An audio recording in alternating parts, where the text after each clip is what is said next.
Welcome. I need to find out what the intro word is gonna be.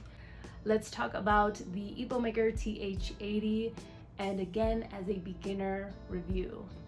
The keyboard that I ended up going with, as mentioned in the title of the video, is the Epomaker TH80 in the Monet version. So this is it here in all its glory. It's very beautiful. I will be adding in close-up shots throughout the video, of course, because the video is about the keyboard and not me. The TH80 Monet is the second version of the TH80 Epomaker keyboard. The first version is a theory version, and that one you get a little bit more options with your key switches. You get about, I want to say 5 to 6 options, and majority of them are the Gateron key switches. If you're familiar with those, you either get the black, red, yellow, brown, blue Gateron switches, but you also have the option of getting the Epomaker version key switches, which are the Flamingo and the Budweiser. Please excuse the pronunciation of that particular key switch. The Monet version, you only get 2 options, and the 2 options are the Epomaker versions, which are the Flamingo and the Budweiser. You can tell me in the comments below how to properly pronounce that respectfully. So the Flamingo key switch, which is the one that I got, and I'll show you here, is the linear of the 2 key switches, and the Budweiser is the tactical. So with the linear key switch, I wanted a more buttery, soft kind of click, and the Budweiser, which is a tactical key switch, is a little bit more of a clickety switch. Some of the features, it has a lot of features actually, this keyboard.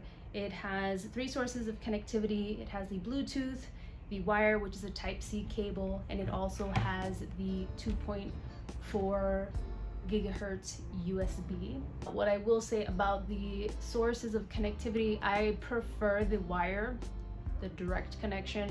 I feel like it works a lot smoother. I have used the USB before and it worked fine, but some of the switches are delayed. Something to note if you are someone that really enjoys the USB, there's a small delay. And my keyboard is fairly close to my laptop, kind of how it is now. There are various RGB effects. You can kind of customize them as well within the program. With the program, I haven't seen anyone really mention the program itself for the Epomaker keyboards. I didn't have the easiest time. I don't feel like it's that user-friendly. The RGB effects are south-facing, which I do enjoy.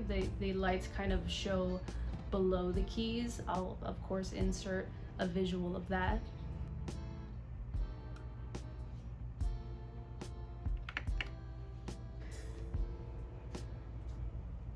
And of course, the main feature of the keyboard is that it's hot swappable.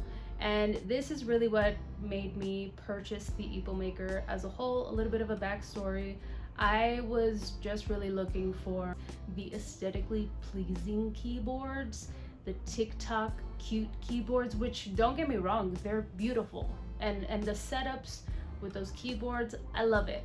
I've ended on the note of like, I don't want to have to purchase another keyboard in the event it crapping out. Although it's beautiful and cute, I don't need to be replacing keyboards every year or every however many months. So that's what kind of made me go down the mechanical keyboard rabbit hole, and I started looking into that a little bit more. I ended up finding Epomaker through Macy Lee, which I will tag her in the description below. Side note, love her videos, love her setup. My setup is very bare compared to hers, but I'm trying to work my way into the cozy desk setup community. So yeah, that was a long-winded reason as to why I got into the Epomaker keyboard. Again, going back to it's hot swappable. I'm able to in the future eventually customize my keyboard if I want to upgrade it or just want to change the overall look or color scheme, and I can also change the key switches, which is pretty huge. Right now, I'm really happy with my Flamingo key switch from Epomaker. That's like the biggest feature of the keyboard itself, is that it's hot swappable, that you can just kind of change the keyboard entirely from the key switches to the keycaps. Putting this in my video because I didn't see this anywhere on YouTube. The way you charge your keyboard is you use the cord that it comes with, the Type-C cable, and plug it directly into your laptop or your computer. Yes. Beginner-friendly note that I'm going to be giving you guys is make sure to set your keyboard in whatever computer or laptop you're using, whether that's Windows or Apple. It does have a really helpful feature to where you can customize it and put all the settings to a Windows computer or all the settings to an Apple computer. All right, almost wrapping up this video, I promise, and thank you so much if you're still watching. So I want to note the price on this particular keyboard. I did purchase it through Amazon, which was slightly cheaper. On Amazon, it's $89.99. With tax, it ended up being $94. And on the Epomaker website, it is $99.99. I did not see if shipping was included and or tax. I just went with the Amazon route. There's also an option for you to get a warranty, which I believe is about $15. I'll leave both links below to Amazon and to the Epomaker website. I definitely recommend it. I think it's a good quality keyboard to beginners or to someone who is, again, well versed in the mechanical keyboard world.